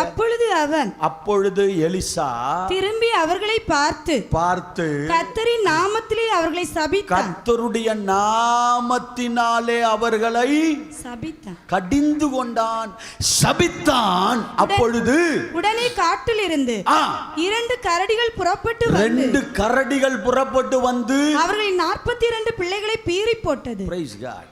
போன வாரத்துல தான் இந்த கூடலூர் பக்கம் நினைக்கிறேன், ஏரியாவை மறந்துட்டேன், அப்பாவும் மகனும் போயிருக்கிறாங்க. பார்த்தீங்களா போஸ்டர்? கூடலூர் பக்கம் இல்லை, இங்கே தான். எங்கே? பத்துக்கானியா இந்த பக்கத்தில் ஒரு வாட்ஸ்அப்பில் ஃபோட்டோ பார்த்தீங்களா? அப்பாவுக்கு வாயெல்லாம் கிழிஞ்சு, மகனுக்கு முகம்லாம் கிழிஞ்சு. அப்போ அது கீழே ஒரு சம்மரி இருக்குது, அதை படித்தேன். ஏன் இப்படி 2 பேருக்கும் முகம் கிழிஞ்சிருக்கு அப்படின்னு கேட்குறாங்க. அப்போது அது ஃபாரஸ்ட் ஆஃபீஸர் சொல்கிறாரு, கரடி எப்போவுமே அட்டாக் பண்ணும்போது 4 காலில் வந்து 2 காலால் எழும்பி நின்று முகத்துக்கு முகம் நேராக ஃபேஸ் பண்ணி முகத்தை தான் அட்டாக் பண்ணுமா. அல்லேலூயா. அப்படி எழும்பி நின்று இப்படி தான் பிடிக்கும், பீறி போடும். அப்போது அந்த முகம், நான் நினைக்கிறேன், ஏன் கரடி வந்துச்சு? சிறுத்தை வந்திருக்கலாம், புலி வந்திருக்கலாம், கரடியை ஏன் அனுப்புனாருன்னா, இவங்க இப்போ இந்த வாலிபர்கள் அத்தனையும் வாய் கொழுப்பு உள்ளவங்க, வாயை கிழிக்கிறதுக்கு தான் அனுப்பியிருக்கிறார். அல்லேலூயா. அனுப்புனதே எதுக்காக? இவங்க வாயை வச்சுக்கிட்டு சும்மா இல்லாமல் எலிசாவை பார்த்த உடனே என்ன சொல்லியிருக்கிறாங்க? சத்தமா சொல்லுங்க, என்ன சொல்லியிருக்கிறாங்க? மொட்டை தலையா எங்க போ. அப்ப என்ன பண்ணியிருக்கிறாங்க? இவங்க தூரத்தில் நின்று எலியா ஏறி போனதை பார்த்துருக்கிறாங்க. எலியா சுழல் காற்றுல ரதத்தில் ஏறி போனதை பயல்வகை பார்த்துட்டாங்க. லென்ஸ் பைனாக்குலரை வச்சு பார்த்துட்டு இருக்காங்க. பார்த்த உடனே இப்போ எலிசா மட்டும் வராரு. போனது 2 பேர், ஒரு ஆள் ஏறி போயிருக்கு. இப்போ ஒரு ஆள் மட்டும் திரும்பி வந்திருக்கு. சென்ஸ் பண்ணிட்டாங்க, ஒருத்தன் ஏறி போயிட்டான், இவன் மட்டும் வாரான். இப்போ பரியாசம், ஏலே அவன் ஏறி போன மாதிரி மொட்டை தலையா ஏறி போ. ஆமென். சத்தமா சொல்லுங்களேன். தேவனால் பயன்படுத்தப்படுகிறவர் பாத்திரங்கள் எல்லாம் வேதத்தில் மொட்டை தலையாக இருந்ததாக தான் வேதம் சொல்லுது. ஆமென் சொல்லுங்க. ஆமென். சிலருக்கெல்லாம் மொட்டை அடித்தாதான் மொட்டை தலை, சிலருக்கெல்லாம் மொட்டை அடிக்காமலே மொட்டை தலையை ஆண்டவர் கிருபையாக தந்திருக்கிறார். அவங்கெல்லாம் ஆசீர்வதிக்கப்பட்டவங்க. சத்தமாக சொல்லுங்க. இன்றைக்கி ஊழியக்காரங்கன்ற பேரில் நல்ல சடமாரியெல்லாம் போட்டுக்கிட்டு சிம்சோனை மாதிரி புதிய ஏற்பாட்டு கால சிம்சோனாக இன்றைக்கி முடி வச்சவங்கெல்லாம் வந்துட்டு இருக்கிறாங்க. கிட்டார் அடிக்கிறவங்க கூட மனம் திரும்பி முடியெல்லாம் வெட்டிட்டான். நம்ம ஆட்கள் இன்றைக்கி முடியும் வெட்ட மாட்டான், குருதாண்டியும் எடுக்க மாட்டான். அல்லேலூயா. ஆனால் பேர் எப்படி கர்த்தர் பயன்படுத்துவார்? நல்ல கவனிங்க. நான் பாவத்தை விட்டு விட்டேன், பரிசுத்தமாய் வாழ்கிறேன். இது தியாகம் அல்ல, இது நம்ம மேல் விழுந்த கடமை. இது நம்ம மேல விழுந்த இது தியாகம், இது பிரதிஷ்டை கிடையாது. இது பரிசுத்தமா இல்லைன்னா எனக்கு ஐயோ இருக்க வேண்டியது என் கடமை. ஆமென் சொல்லுங்க. ஆனா பிரதிஷ்டைனா என்ன தெரியுமா? நான் அனுபவிக்கும்படி நியாயமாய் எனக்கு கர்த்தர் தந்திருக்கிறத தேவன் மேல் உள்ள அன்பு நிமித்தம் வேண்டாம் என்று தியாகம் பண்றோம் பார்த்தீங்களா? அதற்கு பேர் தான் எனக்கு பிரயோஜனமானத, எனக்கு நன்மையானத, எனக்கு வேண்டியத, நியாயமானத, என்னை சந்தோஷப்படுத்தக்கூடிய என்ன மேன்மைப்படுத்தக்கூடிய ஒன்றை வேண்டாம் என்று தேவராஜ்யத்திற்காக, தேவனுக்காக அன்பு நிமித்தம் விடுகிறோம் பார்த்தீங்களா? அதுதான் தியாகம், அதுதான் பிரதிஷ்டை. எங்க பிரதிஷ்டை இருக்கோ அங்க வல்லமை இருக்கும், எங்க தியாகம் இருக்கோ அங்க அதிகாரம் இருக்கும். ஆமென். அதனால தான் ஆமென் இந்த யோவான் ஸ்நானகன் தியாகி. அவன் சொல்றான், மெல்லிய வஸ்திரம் தரித்தவர்களை பார்க்கவா இங்கே வந்தீர்கள்? அவர்கள் ராஜ அரண்மனையில் அல்லவா இருக்கிறார்கள். அப்ப அவன் என்ன பண்ணியிருக்கிறான்? ஒட்டக மயிரை தரித்து ஒட்டக தோலை உடுத்தி கொண்டு ஆமென் வெட்டுக்கிளிகளை தின்னுகிறவனாய் காணப்பட்டான். ஆமென் சொல்லுங்களேன். தியாகம். ஃபுட் ஸ்டைல் பார்த்தீங்கன்னா சிம்பிளான ஸ்டைல், ஃபுட் ஸ்டைல். அல்லேலூயா. மதியானம் காலையில் என்ன சாப்பிட வச்சார். சரி, நான் கிரிட்டிசைஸ் பண்ண வரல, அது என் தொழிலும் இல்லை, அதை இப்போ நான் விரும்புகிறதும் இல்லை, ஏதோ கொஞ்சம் அப்படி லேசாக குத்துறதுனால சொல்கிறேன். காலையில் சாப்பிட எனக்கு சாப்பாடு போட்டார், நான் சாப்பிட்டேன். சாப்பிட்ட உடனே எனக்கு விளம்பின பிரதர் சொன்னார், என்ன பாஸ்டர் நீங்கள் இப்படி சாப்பிட்றீங்க அப்படின்னாரு. Praise God. ஆனால் சிலர்லாம் பார்த்தீங்கன்னா, சில பிரசங்கியாரெல்லாம் அழைச்சாங்கன்னா, ஒருத்தர் வெளிநாட்டுக்கு கூப்பிட்டாங்களாம், டீமாக போனாராம், ஹோட்டலில் தங்க வச்சாங்களாம். தங்க வச்சுட்டு ஒரு வார்த்தையை சொல்லிட்டு வந்துட்டாங்களாம், உங்களுக்கு என்ன தேவையோ ஹோட்டலில் ஆர்டர் பண்ணி வாங்கிக்கோங்கன்ட்டு. 3 நாள் கூட்டம் முடிச்ச உடனே பாஸ்டர் பில் கட்ட போனாராம். ஹோட்டலில் பில் எவ்வளோ தெரியுமா? 1.5 லட்சம் ரூபா. பில் எவ்வளோ? இவரும் கீபோர்டு உங்களை நம்மெல்லாம் அப்போ இவர் கீபோர்டு வாசிக்கிறவர், பேடு வாசிக்கிறவர். ஆமென். இவங்க இந்த டீம் ஒரு 4 பேர் சேர்ந்து 1.5 லட்சம் ரூபாய்க்கு 3 நாளில் சாப்பிட்ருக்காங்க. எவ்வளோ பெரிய பரிசுத்தவானா இருப்பாருன்னு நினைக்கிறீங்க? ஆமென் சொல்லுங்களேன். இன்றைக்கி நம்ம வாழ்க்கை என்ன, பெரிய காரில் வந்தால் தான் பந்தா, பெருசாக வாழ்ந்தால் தான், உலகத்தை அனுபவித்து நல்லா இருந்தால் தான் இல்லைங்க. எல்லாவற்றையும் எனக்கு அனுபவிக்க எனக்கு உரிமை இருந்தாலும், எனக்கு எல்லாம் இருந்தாலும், ஆனால் ஒன்றும் எனக்கு தகுதியானது அல்ல அப்படின்னு வெறுத்தார் பார்த்தீங்களா? அதுதான் பவுலுடைய தியாகம். அதனால தான் ஆளை பார்த்தா அவர் அற்பமான தோற்றமுடையவராய் இருந்தாலும் அவருடைய நிருபங்கள் பாரமானதாய் ஞானம் நிறைந்ததாய் இருந்தது. இன்றைக்கு இந்த நிருபம் அநேக லட்சங்களை கோடிகளை தேவனிடத்தில் கொண்டு வந்து சேர்க்கக்கூடியதாய் காணப்படுகிறது. அல்லேலூயா. கர்த்தருடைய வல்லமையும் அதிகாரமும் அவர்களுக்குள்ள இருந்தது. இன்றைக்கு இந்த ஆன்லைன்ல பார்த்து கொண்டிருக்கிற ஒவ்வொருவரையும் பார்த்து சொல்லுகிறேன், பாவம் செய்யாம இருக்கிறது தியாகம் அல்ல. நாம் அனுபவிக்க வேண்டிய ஒவ்வொன்றையும் தேவன் மேல் இருக்கிற அன்பு நிமித்தம் விட்டு விடுகிறது, வெறுப்பது, அதுதான் தியாகம். அப்படிப்பட்ட தியாகிகளை, பிரதிஷ்டை உள்ளவர்களை கர்த்தர் பயன்படுத்த நினைக்கிறார். அல்லேலூயா. எலியாக்களை எழுப்போம், எலிசாக்களை எழுப்போம், எழுப்புதல் வரட்டும், ஜெபம். ஆனா வாழ்க்கை பயங்கர ஆடம்பரம். எலிசா மொட்டை தலையங்க. எலிசா பேர் என்ன? சத்தமா சொல்லுங்க. மொட்டை பார்த்து வாலிபர்கள் பார்த்த உடனே அவருக்கு வச்ச பட்ட பெயரை மொட்டை தலை. ஏன்னா தலை அப்படிதான் இருந்துச்சு. எனக்கு என்ன அழகு, எனக்கு என்ன இது, மொட்டை தலையா ஏறிப்போ. அல்லேலூயா. ஆமென் சொல்லுங்களேன். நம்மை வெறுக்கிற இடத்திற்கு வரும்போது தான் கர்த்தர் நம்மை பயன்படுத்துகிற இடத்திற்கு நாம் வந்து நிற்க முடியும். அல்லேலூயா. அங்க பாருங்க, மொட்டை தலையா ஏறி போன உடனே எலிசா என்ன பண்றாரு? சத்தமா சொல்லுங்க, சத்தமா சொல்லுங்க. என்ன செய்தாரு? சபித்தான். என்ன வந்துச்சு? அப்ப கரடி சாபத்துக்கு அடையாளம். கரடி எதுக்கு அடையாளம்? இன்னைக்கு நிறைய பேருடைய வாழ்க்கையில பீறி போடுகிற கரடி தான். சாபத்தின் வல்லமை. சாபம். Praise God. விதவிதமான சாபத்தை பார்க்கிறோம்.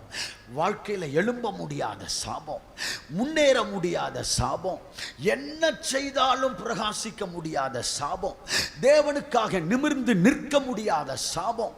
ஒரு குடும்பம் எனக்கு தெரியும். ஆமென். அவங்க அண்ணனுக்கு குழந்தை பிள்ளை இல்லை, தம்பிக்கு பிள்ளை இல்லை, அவருக்கு பிள்ளை, குடும்பத்தில் நிறைய பேருக்கு குழந்தை இல்லை. சாபம். அல்லேலூயா. சில குடும்பத்தில் பார்த்தீங்கன்னா அப்பா தற்கொலை பண்ணி சேர்த்திருப்பாரு, தாத்தா வீட்டில் யாராவது தற்கொலை பண்ணி சேர்த்திருப்பாங்க. அந்த ஆவி இவங்க குடும்பத்திலையும் இப்போ போராடிக்கிட்டு இருக்கோம்.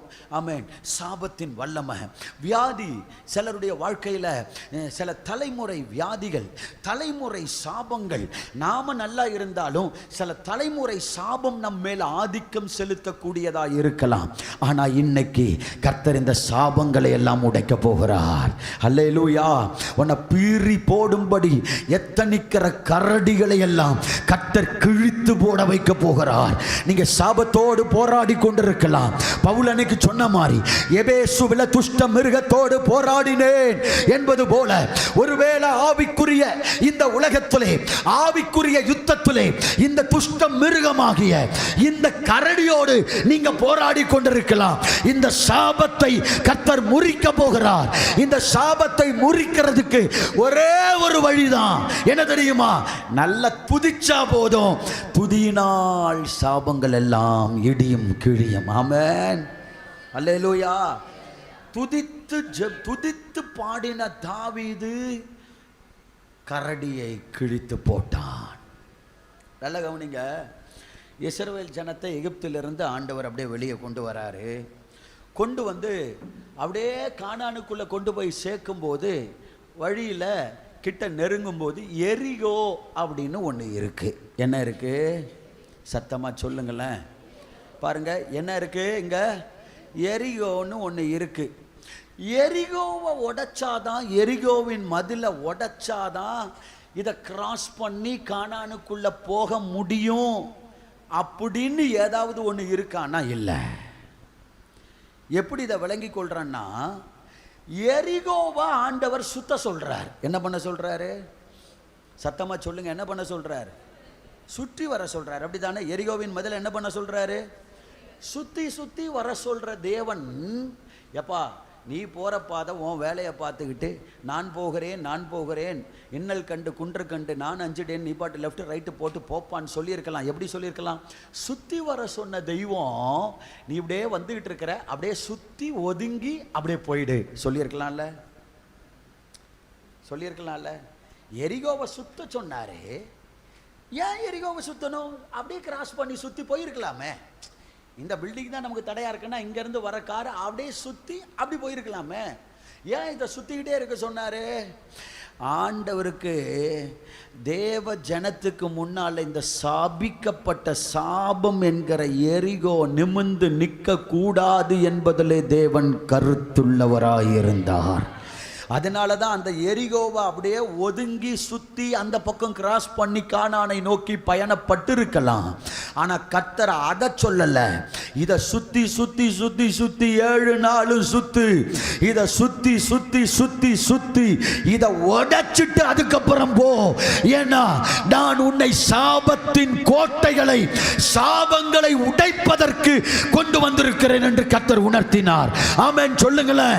இந்த துஷ்ட மிருகத்தை உங்க முன்னால கொண்டு வந்திருக்கிறது காரணம் என்ன தெரியுமா? ஒதுங்கி போறதுக்கல்ல. இந்த எரிகோ பக்கம் அப்படியே ஒதுங்கி நம்ம வழியை பார்த்துக்கிட்டு போறதுக்கல்ல. இந்த துஷ்ட மிருகத்தை கிழித்து போடுவதற்கு, இந்த எரிகோவின் கோட்டையை துதிச்சு துதிச்சு துதியினால் உடைப்பதற்காக துதிக்கிற ஜனங்கள் இந்த சாபத்தை மேற்கொள்ளலாம். ஆமென். எந்த நிலைமையிலும் எப்படிப்பட்ட சாபத்தின் வல்லமை உங்க வாழ்க்கையில போராடி கொண்டிருந்தாலும் இரவும் பகலும் துதிச்சுக்கிட்டே இருங்க, நல்லா துதிங்க. தாவீதின் வாழ்க்கையில இந்த சாபம் போராடியது. ஆமென். எழுத்தின்படி லிட்டரலா ஒரு சிங்கம் மட்டும் இல்லைங்க. தாவீதின் வாழ்க்கையில் ஆவிக்குரிய பிரகாரமாய் சாபமும் போராடிச்சு தெரியுமா? ஏன்னா அவங்க அப்பாவுடைய வாழ்க்கை ஒரு சபிக்கப்பட்ட வாழ்க்கை தான். அவங்க அப்பாவுடைய ஜீனியாலஜி இப்போ நான் சொன்னா டைம் ஆயிடும். Price God. ரூத்தின் வம்சத்தில் போவாஸ் ஒரு பெரிய லேண்ட் லார்டு, நிறைய வயல்வெளிக்கு சொந்தக்காரன், பயங்கரமான ஐஸ்வர்யவான்.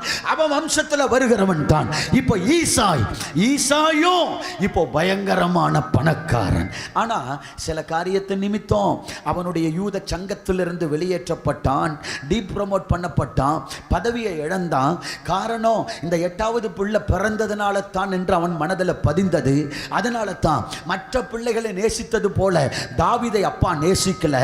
அப்பாவே தாவீதுக்கு ஒரு சாபமாகத்தான் இருந்தார். அல்லேலூயா. தாவீதின் அப்பாவே தாவீதுக்கு ஒரு சாபம் தான். ஆகையால் தான் சாமுவேல் வந்து கேட்கிறான், இவ்வளவு தானா உனக்கு பிள்ளைகள்? கேட்ட பிற்பாடு அப்பா சொல்றாரு, இல்ல ஒருத்தன் இருக்கிறான், அதுவும் கூப்பிடுறேன்னு சொல்லல, ஒருத்தன் இருக்கிறான், ஆடு மேய்ச்சிக்கிட்டு இருக்கிறான் வனாந்தரத்து. அப்புறம் சாமுவேலா தான் சொல்றாரு, அவன் இங்கே வராவிட்டால் நான் சாப்பிட மாட்டேன், நான் கை நினைக்க மாட்டேன். அவனை அழைத்து வர சொல். இவனே போராடி, சாமுவேலே போராடி தான் தாவீதை கொண்டு வரார். ஆமென். இப்போ இந்த தகப்பனே தாவீது உயர்த்தப்படுவதை விரும்பல, தாவீது ராஜாவாக்கப்படுவதை விரும்பல. இந்த 7ல் 1 ராஜாவான ஆகட்டும், அதெல்லாம் அன்ஃபிட், அதெல்லாம் வாய்ப்பே கிடையாதுன்னு நினைச்சவன் தான் தகப்பன். தகப்பனே தாவீதுக்கு ஒரு சாபமாய் இருந்தவன் தான். ஆனா வனாந்தரத்தில் இருந்தவன் சும்மா இல்லைங்க, வனாந்தரத்தில் தேவனை துதித்து கொண்டே இருந்தான். அந்த துதி தான் சாமுவேலை அனுப்பி இப்போ வனாந்தரத்தில் துதித்தவனை இஸ்ரவேலுக்கு ராஜாவாய் உயர்த்துவதற்காக வனாந்தரத்தில் இருந்தவனை எந்த தகப்பன் தாவீதுக்கு சாபமாய் இருந்தானோ அந்த சாபமாகிய தகப்பனுடைய கண்களுக்கு முன்பாகவே இந்த தாவீதின் தலைக்கு ஒரு கணம், ஒரு அபிஷேகம், ஒரு கிரீடம் வரும்படி கர்த்தர் செய்தார். இதற்கெல்லாம் காரணம் வனாந்தரத்தில் இருந்தவன் துதிச்ச துதிதான். ஆமென். அதனாலதான் 34ஆம் சங்கீதத்தில் அந்த மேல பிராக்கெட்ல ஒன்று போட்டிருக்கு பாத்தீங்களா, அதை படிங்களேன். பிராக்கெட்ல இருக்கு பாருங்க. தாவீது அபிமெலேக்குக்கு முன்பாக வேஷம் மாறின போது, வேஷம் மாறி தன் உயிரை காப்பாற்றிக் கொள்வதற்கு பைத்தியக்காரனை போல தன்னை வேஷம் மாற்றிக்கொண்டு, ராஜாவாய் அபிஷேகம் பண்ணப்பட்டவன் பைத்தியக்காரனை போல வேஷம் மாறினானே எப்படி மாறி இருப்பான்? சட்டையெல்லாம் கிழிச்சு விட்டுக்கிட்டு, முடியெல்லாம் களைச்சி விட்டுக்கிட்டு, தரையில் படுத்து மண்ணில் 2 உருள் உருண்டு மண்ணெல்லாம் தலையில் வாரி போட்டு தன்னை அழுக்காக்கி கொண்டு இப்படி எல்லாம் போட்டிருக்கிற அங்கேயெல்லாம் கிழிச்சு விட்டுக்கிட்டு அப்படி போய் பைத்தியக்கார சேஷ்டை பண்ணிட்டு நின்றுப்பான். அதான் வேஷம் மாறுது. அப்படிதானே?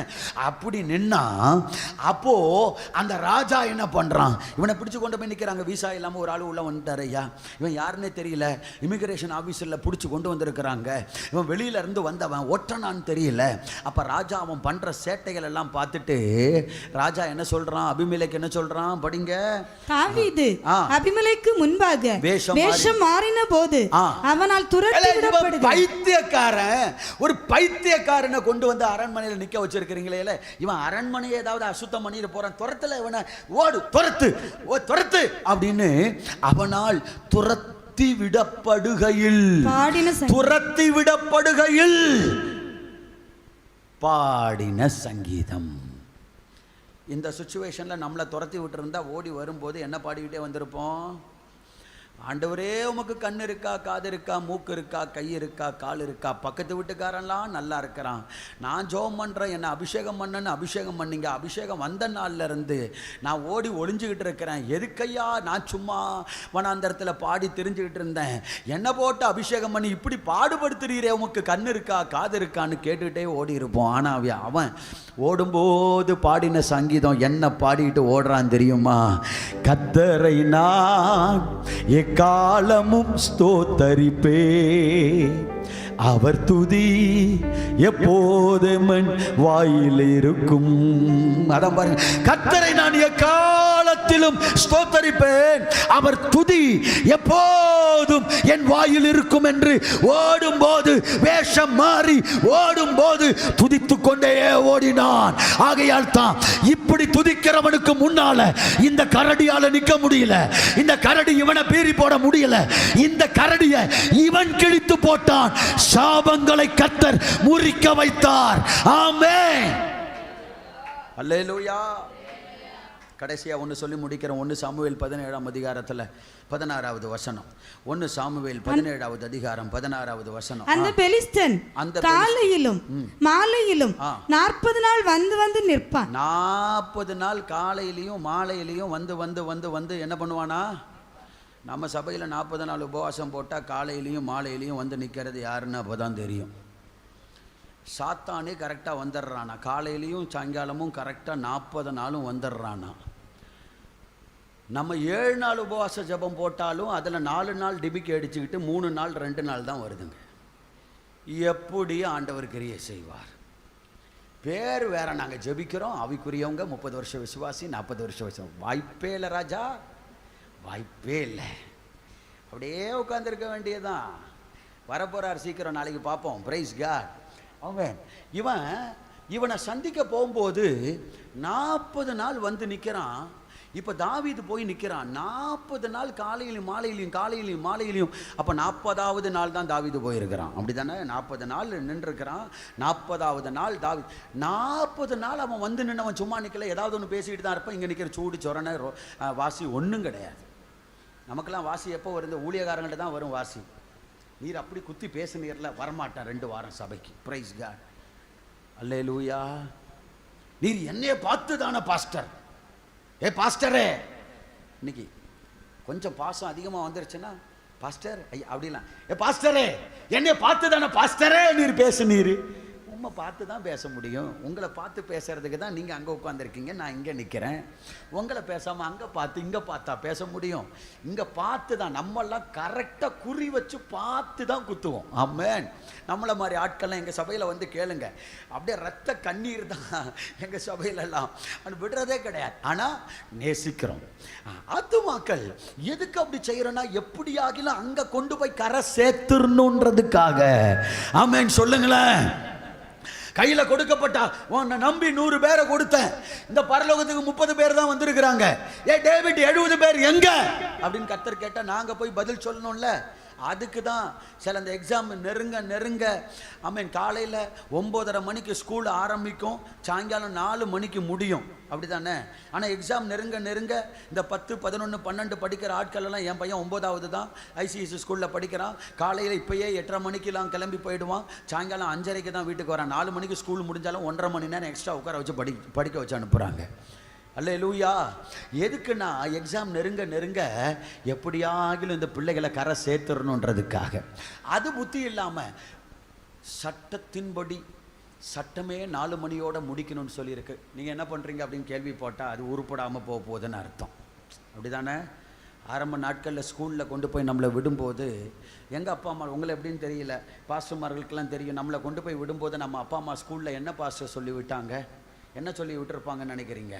உங்களெல்லாம் என்ன சொல்லி விட்டுருப்பாங்க ஸ்கூலில்? என்னைய சொல்லி விட்டாங்க, கண்ணை மட்டும் விடுங்க, மீதியெல்லாம் உரிச்சு எடுத்துருங்க.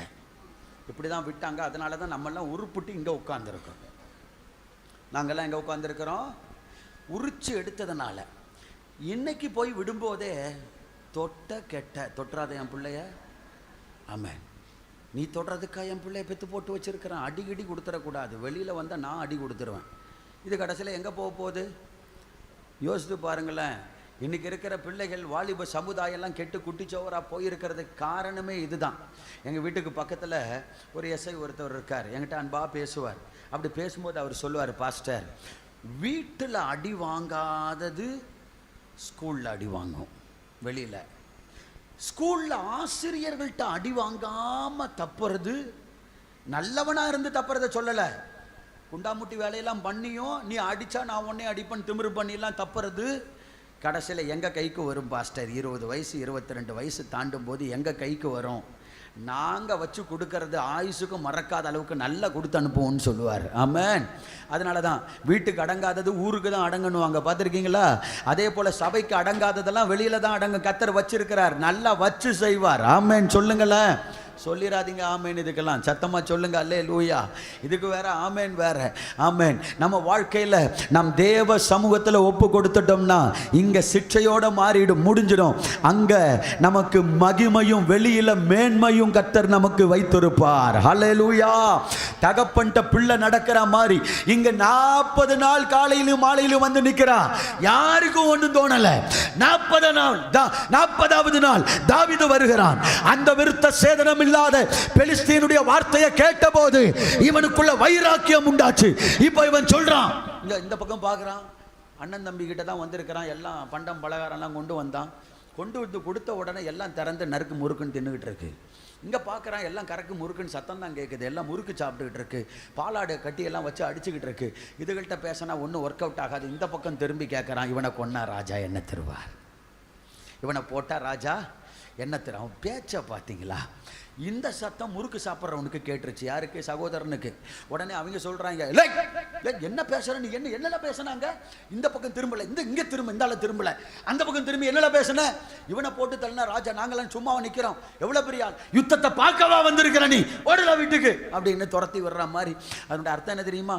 யுத்தத்தை பார்க்கவா நீ வந்தாய் அப்படின்னா எங்கேயோ நடக்கிற யுத்தத்தை தூரமாக நின்று பார்க்கறதுக்கு கூட உனக்கு இன்னும் வளர்ச்சி வரலை, வயசு வரலை, நீ யுத்தத்தை பற்றி பேசுகிறதா போல வீட்டுக்கு அப்படின்னு அவங்க கடிந்து கொண்டார்கள்.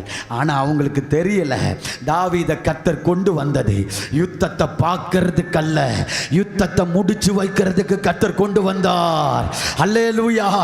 தகப்பன் அனுப்பி வைத்திருக்கிறான், துதிக்கிறவனை தகப்பன் அனுப்பி வைத்திருக்கிறான், ஜெபிக்கிறவனை தகப்பன் அனுப்பி வைத்திருக்கிறான். வரும்போதே கூழாங்கல் தரிசனத்தோட நல்ல கூழாங்கலை கொண்டு வந்திருக்கிறான். எத்தனை கூழாங்கலை கொண்டு வந்தான்? சத்தமா சொல்லுங்க, எத்தனை கூழாங்கலை கொண்டு வந்தான்? 5 கூழாங்கலை எதுக்கு கொண்டு வந்தான்? யாருக்கா தெரியுமா? சத்தமா சொல்லுங்களேன். 5 கூழாங்கல்ல எதுக்காக கொண்டு வந்தான்? 5 கூழாங்கல் கொண்டு வரக்கூடிய காரணம் என்ன? 2 சாமுவேல் 21:16 ஒரு வெளிப்பாடோட தான் அவன் கொண்டு வந்திருக்கிறான். 5 புறக்கி அடப்பப்பையில் போட்டு கொண்டு வந்ததுக்கு காரணமே அதான். 1 தான் யூஸ் பண்ணான், அது மட்டும்தான் நமக்கு தெரியும், அப்படி தானே? ஆனால் இங்கே படிங்க, 2 சாமுவேல் 21:16 படிங்க.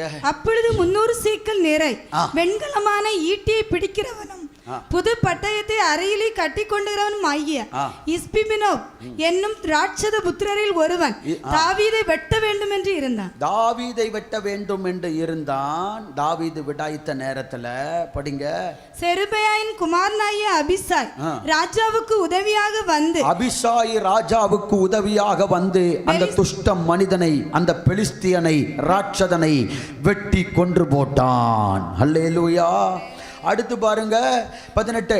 அதற்கு பின்பும் பெலிஸ்தியரோடு திரும்பவும் கோபிலே யுத்தம் நடந்தது. ஊசாத்தியனாகிய சிபேக்காய் ராட்சத சன்னதியான, இவனும் ராட்சதன்,